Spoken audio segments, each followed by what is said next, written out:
All right, so this is my current water heater. I think it's a 40 gallon, I'm not sure. It's undersized for what it is right now. And this is where it's located in my basement. Right now it's vented here and out to the roof. So I'm in the basement, so this goes several stories up. The gas, so this is gas. Over here, I believe that's 3/4 inch.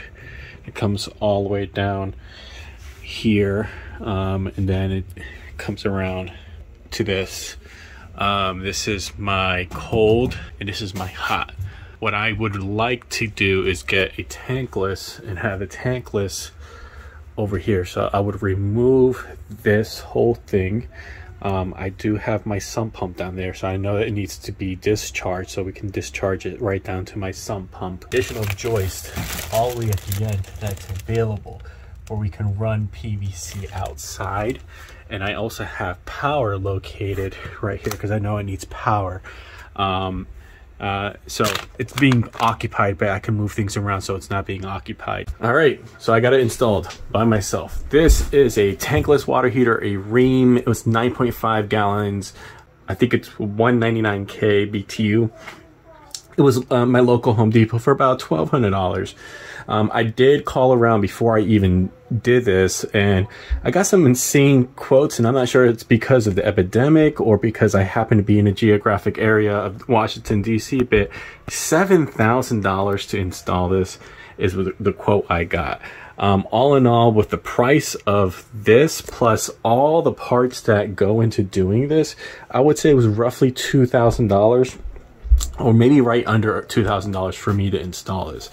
I am still going through the whole process of, the permits and the inspection because it's a DIY project. I can't give you advice for that, so that's still an ongoing thing. But this is just more of like a recap, a summary of what it took for me to do this. So this was a 3-day project. I had a working water heater. It was at the end of its life, it was still functioning, and I would say that is the best time for you, if you're a DIY, you want to do this yourself, that's the best time for you to go ahead and actually install one of these. You do not want to install this when you have a tank water heater that's leaking, that has some problems, because it's the only really way for you to do this is if you have the time to plan this all out and you're not under pressure. I think that's the ideal way to do this, because we're novice, we're not plumbers, we're DIYers, so we're gonna make mistakes. Typically, please watch a lot of other YouTube videos. There's a really good series from Scotty. I'll leave his link in my description below, where he went ahead and did this, and I used a lot of his learning pains on what he did to install, which really helped me. This is the best way I can describe it. So really, it went into almost a week of planning ahead of time before I actually even bought everything. I took several measurements. I figured out what fittings did I want to use. I danced around with using compression fittings with these PEX, the crimpers. But when I priced it all out, considering that I don't have any crimpers. If I were to buy the crimpers and the fittings for PEX, it would actually be more expensive than if I just bought the very few shark bites, and I only used about 8 shark bite fittings for this whole setup. It was cheaper to use a shark bite, so I just did it more for a cost effective plus the ease of use. So then basically step one, what I did is, before all this was here, I still had my old tank water heater all hooked up, is I moved a shelf out the way. I got a 3/4 inch plywood. I did research on how to anchor plywood into cinder block bricks. So I have some really good anchors there. I have them in 4 locations. The other ones are back here. And then behind here, I also secured it using masonry screws into here. So then this plywood is very well secure. Now that I have a base of plywood, the next thing I did is I actually did the bulk of the fittings. Of I got the bracket that hooks up to this behind it, leveled it off, picked a location where it would fit, where it will allow PVC to be just close enough to the outside over there. And hook that up, and I put pretty much most of these fittings on here. About 90% of everything that you see here was purchased from Home Depot. There was 2 things on here that was purchased on Amazon. Specifically, these fittings right here, these hot water fittings that connect to, they're meant specifically for tankless hot water heaters. I could not find any of this in my local Home Depot. This last piece was from Amazon as well. This is a 3/4 inch flex pipe. You cannot find this at Lowe's or Home Depot, so I ordered that. So it's 3/4 inch fitting and 3/4 inch thickness on the actual flex pipe. So when it came to my step 2 of putting this all together, I ordered all the PEX pieces, the straight pipe over here, the fittings, the T for the trap, the shutoff valves, all the SharkBite fittings here, all these little, secure, I have galvanized secure clips here. I even have PEX secure clips, plastic secure clips here. I have them up there. And now this is also from Home Depot. That's CCST. It connects out here and it runs behind that joist up there and bends over. So then this comes over here, and even the insulation I got from Home Depot. So I try to insulate as much as I could on my hot water over to where the location of my old hot water heater was. And these are my last bit of SharkBites that I have here. And again, I'm not a plumber. I know SharkBites are frowned upon, but this is an open, accessible area. So it's something that I can go ahead and connect to and fix if there's ever a leak. All right, so in any case, then there's the CCST flex tube. So it's only for that one run. So I have black pipe here, and coming back, I have black pipe over here. So just to make my life easier as a homeowner, I use the CCST to do that run, so I didn't have to go back and forth to Lowe's or Home Depot and buy all the black pipe and take all the measurements. So that just made my life easier. Now the problem with CCST is I know there's issues with lightning, so that I have a jumper over here, or this little connector that will face 6-gauge ground wire that's grounded and bonded. Now this is just a temporary fix. I have it to my copper wire, but I know that's not supposed to be right because they got SharkBites there. So this will be running down to my electrical panel. This is a temporary thing just to hold me over for right now, even though I don't think that's correct. But then when I'm also lucky, and this is the whole reason why this job was easy for me, this is a 1-inch black pipe. That's 1 inch, and then it's a reducer from 1 inch to 3/4. I have more than enough volume, natural gas volume to run this.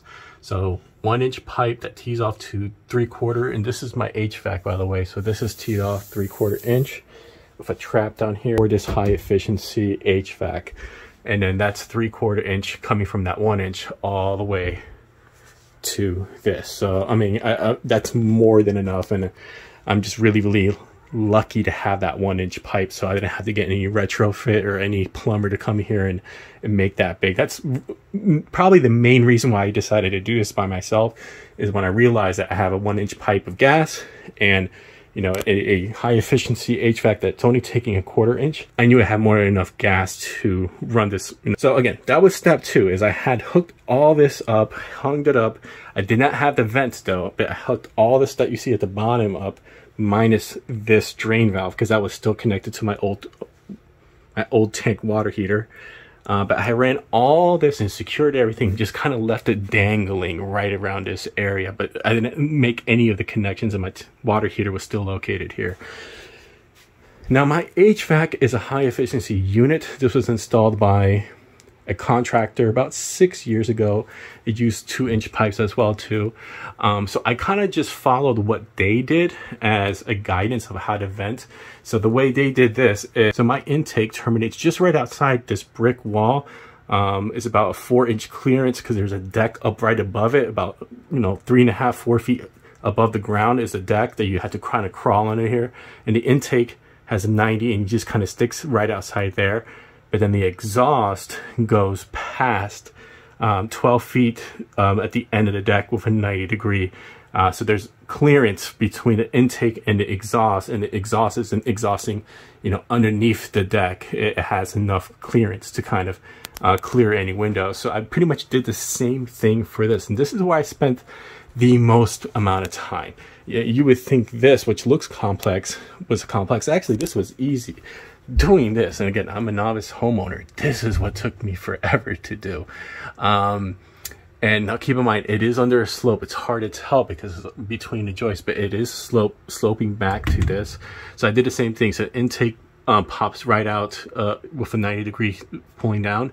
And then this comes up and is straight all the way 12 feet at the end of the deck, another 90-degree. And that's how this is currently venting. And so far, it's working for me. Condensate and power. So I'm super lucky we're down here. I have a sump pump. This is why I chose this location to be my tankless, because not only is it close to the outside, I'm also super lucky to have a sump area. So then the condensate will condensate down here. Condensate tube will come down here, and then as well as my HVAC, condensate with a pump typically goes down here. And that's what I leave it during the spring and the summer and fall, is typically down here. I know I'm not supposed to do this, and I know it's frowned upon here locally, but I run the condensate here into my sink, my utility sink. And the reason why I do this is in the middle of winter, when all that condensate is going here, it's getting pumped outside. It goes down the side of my house and collects around the sidewalk, and I have a huge like glacier of like bricks, ice on my sidewalk. And for safety reasons, because I've had a couple of my neighbors walking their dogs slip on it, I opted to have it condensate in here during the winter, and I move it back, you know, during the spring when it warms up. When it comes to power, I conveniently had power already here for the sump pump. The sump pump was running off of this. According to what I saw from, you know, online on NEC code, and I'm not an electrician, obviously you need to have GFCI when you're about 6 feet close to a faucet, and that's what this is right here. But supposedly sump pumps are excluded from having GFCI because they need to be able to work, obviously, you know, during an emergency. So this was already set up this way, and I'm using the same for this tankless water heater. I believe the tankless water heater also says that it should not be under a GFCI, even if you're within 6 feet, because it's like a utility that you use. And then I also use the remaining outlets for my fiber optic internet. And during the summer, I have a dehumidifier that comes down to my sump pump. So I really didn't have to run electricity. I had a convenient location to drain it. I had a convenient location to exhaust it. So on day one, I did the plywood and all this here. Day two was just spent going underneath my deck and coming back and forth and getting all the right fittings for this. Day three was the last bit of turning off the gas, connecting this, using a spray bottle. Obviously, I have yellow tape on it, using water and soap and making sure that there's not any bubbles on my whole connection. I did have a leak here. I had to disconnect it 2 times and just to get it right, but now it's well secured, and I double checked that. And then turning off the water and disconnecting the old hot water heater and hooking this up. And basically once I did that, since all the work was already done here, it was just immediately, I mean, I didn't have to do anything else. I just connected it, turned it on, and it works. So I have a house of 4 kids and 3 adults. So you can imagine we go through water, hot water like crazy.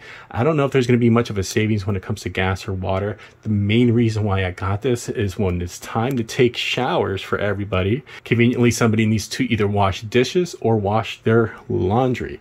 So I can run the laundry and we can all take showers. We have 2 showers upstairs, and this just kicks on and does not give us any problems. These supposedly last for many years to come. I'm happy that I did this. I'm not going to go into permitting and licensing. That's a whole different issue. I'm a DIYer. I'm a homeowner. I am not a professional. You know, I'm pretty sure plumbers out there watching this are all going to say you need to get it permitted and inspected and all that other stuff. And that's completely true, and that you should have somebody who's licensed to do this. It really just came down to cost. You know, $7,000 is what a contractor was going to charge me to do this. Versus me with all the parts that I bought under $2,000. So let's just say very worst case scenario, I get fined by my local county for doing this by myself, and I pay that fine. It's still going to be cheaper for me to do it than, you know, having a licensed plumber coming out and doing the whole thing. Even if I have to have a licensed plumber come out and fix whatever mistakes I may have, and pay that fine, it's still going to be cheaper than if I would have paid a contractor to do this. So by all means, you know, if you see anything that's blatantly obvious, please let me know. But overall, it was a great learning experience and it works. Thank you for watching.